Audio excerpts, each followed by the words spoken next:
Hello guys, welcome back to my channel once again here on YouTube. Today, a review for you for WWE RAW is 30, the 30th anniversary special from January this year, also known as RAW is XXX.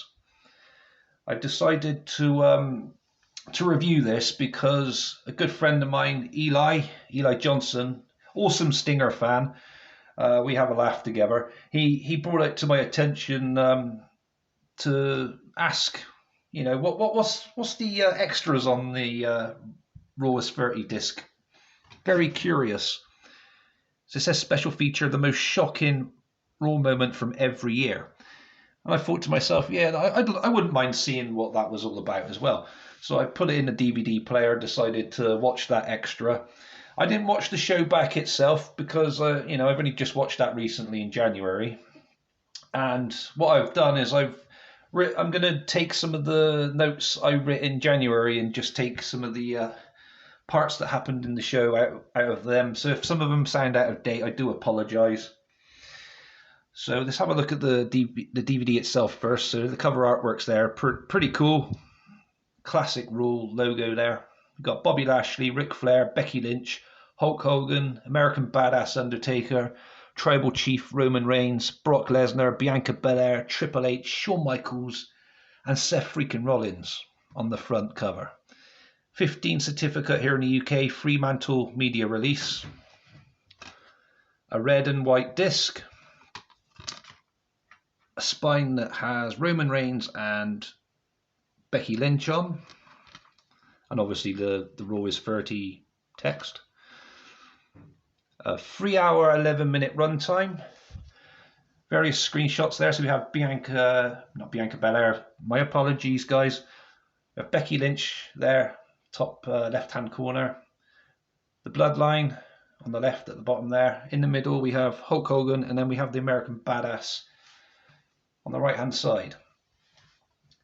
So the show itself we'll go over first. So spoilers, by the way, guys, if you've not seen the show still and you want to buy the DVD without spoiling it, but tough, because I'm going to give you some spoilers now. So spoiler alert! So here we go. So the show itself, I thought it was pretty good. It opened up with Hulk Hogan and Jimmy, Mouth of the South Heart, coming out, greet the fans. Hogan tried to cut his speech, which sadly we missed parts of due to the malfunctioning microphone. And the production crew members tried to give him a replacement mic, but unfortunately it was too late. On the plus side, I got goosebumps hearing Hogan's Real American theme music. Very nostalgic. It's pretty cool. The show started off with Sami Zayn put on the trial of the tribal court, and Heyman doing his best to convince the tribal chief that Zayn is putting on some kind of act that's not truly committed to the bloodline. They play various videos of apparent evidence that show Zayn either running away or not helping his bloodline brethren, when they needed him.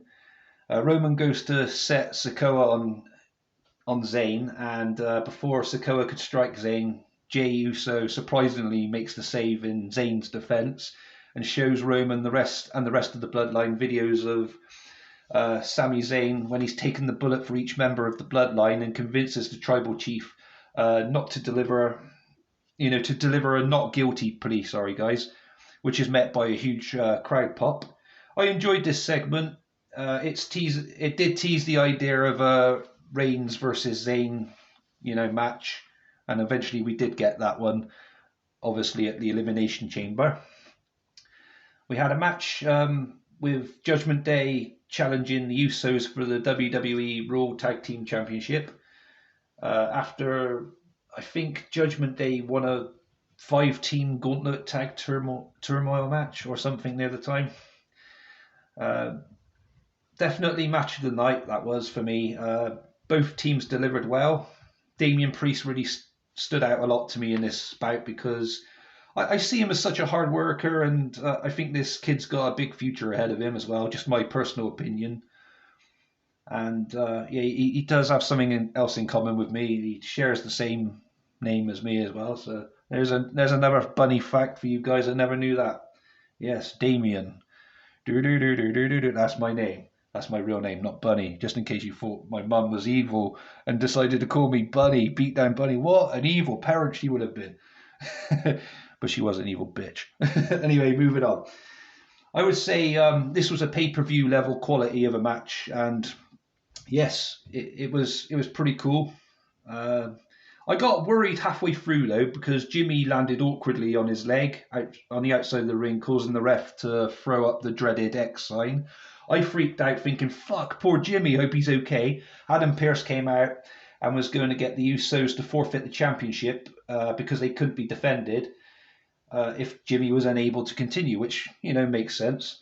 But Sami Zayn saved the day. He told Pearce that he would take Jimmy's place. The match continued. And there were actually times I thought Judgment Day were going to be new tag team champions, but Sami Zayn saved the titles for the Usos and showed the bloodline why, he's an honorary, let's try this again, why he's an honorary Us. I apologize if I haven't announced that correctly as well. Sami Zayn was met with another huge pop after the win. What a match. We saw poker games throughout the show featuring The Godfather, JBL, Baron Corbin, Ron Simmons, damn, Alundra Blaze, IRS, Diamond Dallas Page, Ted DiBiase, and others. It was pretty entertaining. It brought back memories of the APA for me from the Attitude Era. Pretty good stuff. LA Knight came out and talked some smack on Bray Wyatt. This was the time when I was just getting used to, well, it'd been going on a while, I guess, but I'm still getting used to this being Eli Drake's new character and that now. And I didn't understand why he changed his name to Los Angeles Knight. It's like, what the fuck? Yeah, so Knight called out Wyatt, but was greeted by the return of the American Badass Undertaker, complete with the Kid Rock entrance theme. Woohoo! My hairs all stood up. It was electrifying. Knight tried to leave, but Bray Wyatt came out and scared him back into the ring. Taker grabbed Knight, pushed him over Wyatt, who delivered Sister Abigail to Knight, that is. The American Badass and Wyatt had a little stare down, and Taker whispered something in Wyatt's ear. I still don't know what that was. There are various rumors about what he'd said and that. He may have told everybody what he did say, but I don't know. I haven't really looked too much more into that, to be honest, guys. We had Becky Lynch versus Bayley in a steel cage match. I was looking forward to this, but what a fucking joke, guys. Instead of a proper match, the man was locked inside of the cage and just given a beatdown by Damage Control before Adam Pearce made the save. Just felt like a waste of time having this cage set up and just felt very poor. But I do understand why now. I was just reading the notes from, when I read them. But I do understand why that happened now. It was something to do with the court segment going over the run time they were supposed to have used, if that makes sense. So they went over their allotted time, which kind of messed up the cage match for the two women there, for Becky Lynch and Bayley, apparently. If I'm wrong, I'm probably going to get told in the comments anyway, but I think that's what it was. I'm pretty sure that's what it was. So DX came out after that and had Kurt Angle with them, who apparently has now become the newest member of DX, because he had a t-shirt on and stuff, I think. I'm trying to remember back now. I'm pretty sure he did. Imperium came out and Gunther challenged each member of DX, including Angle, to a match, but everyone declined. Instead, Triple H brought out Seth Rollins and the Street Profits to fight all three members of Imperium instead. The match was made official by Teddy Long, and Kurt Angle was the referee. The match itself, not a lot to report, but I like the teased idea of a Kurt Angle versus Gunther match. I was hoping this would have happened at WrestleMania this year, but Angle's retired, I know, but there's always one match, surely. One more match. Yeah, Rollins and Street Profits picked up the victory. Ric Flair introduced his daughter Charlotte, who was talking with Bianca Belair in a boring segment, until out came Sonya Deville, who started ripping into both of the WWE Raw and SmackDown Women's Champions, setting up a match between Deville and Belair. This match was okay, I guess, but surprisingly felt slightly one-sided in Belair's favour, which is a shame. And she had no problem putting away Deville. Alexa Bliss appeared on the screen after and delivered a haunting message to Belair, making it clear that she will be taking her Raw Women's Championship at the Royal Rumble, but we know the outcome of that now, obviously, guys. As I said, I'm reading old notes here just to save a bit of time. We were treated to a video package for Cody Rhodes' Royal Rumble return. He's looking favourite to win the men's Rumble, isn't he, guys? Oh yeah, this is definitely old notes now, isn't it? Yeah, and obviously he was my pick as well, and we know that he had won it now. So, moving on. Miz came to the ring to complain why he didn't get booked for a Raw Triple X show at all, and was letting his feelings known, but was attacked by that idiot Kevin Owens, who interestingly mentioned about WWE Universal Championship, not referring to both titles, which I found interesting at the time. And I thought to myself, are both championships finally getting separated? I've not checked to see if I didn't check at the time, sorry, to see if the Universal Championship is on the line. But yeah, I cleared all that up and clarified all that anyway, and it just turns out he meant both championships, as in undisputed Universal Championship. Austin Theory took on Bobby Lashley in a no DQ match for the United States Heavyweight Championship. It was a fun main event which could have gone either way, really. Lashley told MVP earlier in the evening that he didn't need his or Omos' help to win back his United States Championship. He would come to regret that later after a returning Brock Lesnar delivered an F5 to Lashley, then F5 Theory on top of the Almighty for Theory to retain. Great stuff. So that was the show, basically. I'd scored it at 7.5 out of 10 at the time, but this was before the DVD release with the extras on top now, which I'm going to go over with you now quickly, and then I'll give you my overall proper score of the DVD now. So the show itself, 7.5, but with the extras, I'm going to give it a little bit more of a score, but I'll just go over the extras. So with the extras, we had... So counting back, starting from 2022 all the way back to 1993, we had from September 2022, Braun Strowman returns. September 2021, Big E cashes in Money in the Bank. March 2nd, 2020, we had Orton attacks Beth Phoenix. February 2019, we had Becky Lynch, Ronda Rousey, Charlotte Flair arrested, which I've never seen. I don't know the story behind all that, what was going on there, but it looked interesting. We had them all scrapping. Well, we had a few of them scrapping in the back of a police car. I think it was Becky Lynch and Ronda Rousey, and then Rousey kicks out the back window the back door window, sorry.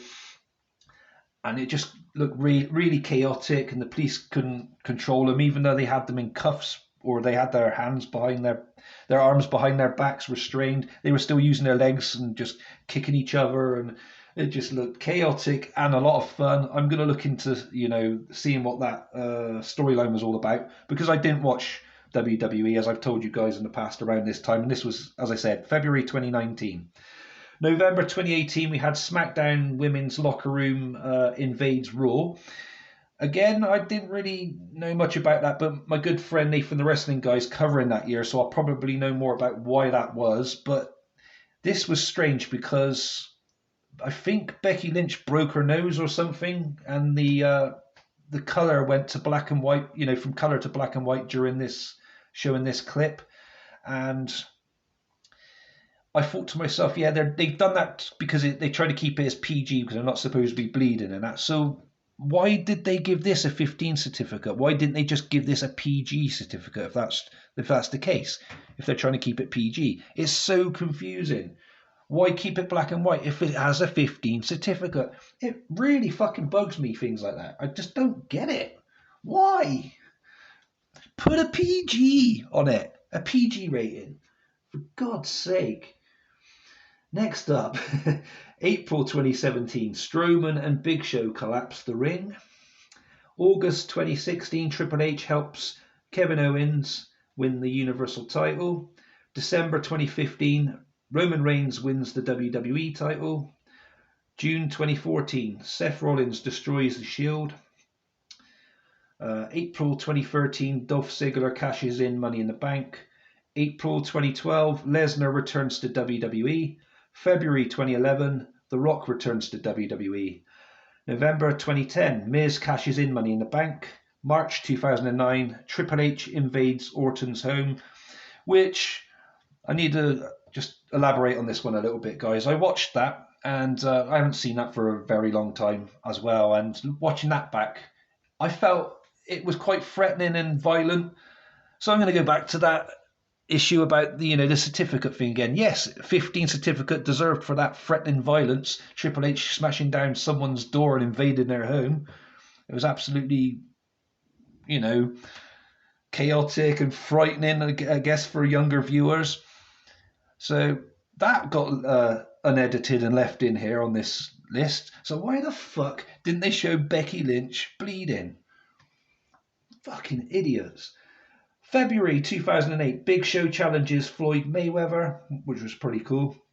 April 2007, we had Santino upsets Umaga, so Lashley helping Santino beat Umaga for the WWE Intercontinental Championship. We had June 2006, DX reunites. June 2005, John Cena is drafted when he's drafted to Raw on Jericho's, what's it called? What's Jericho's show called? I've forgotten now. He was a guest on Jericho's show, and when he had the Jeritron 5000 and all that. I've forgotten the name of the show now. Sorry, guys. Anyway, yeah, it was that segment. August 2004, Evolution kicks out Randy Orton, and that was a pretty interesting moment. Definitely. I'm glad they added that one in. A few of these I don't know about, and a few of them I'm glad they added in. I'm glad they added this one in, but it was very upsetting for me because I did like Kane, and it was when Kane unmasks in June 2003. We had Lesnar's debut in March 2002. Shane McMahon reveals he bought WCW in March 2001. It was inevitable that they would leave that out for 2001. When they put this when I was thinking of this list in my head when they were counting backwards, I thought 2001 was going to include that. It wouldn't have been anything else, really, would it, guys? To be honest, that was obviously one of the biggest stories and things to happen in wrestling around that time.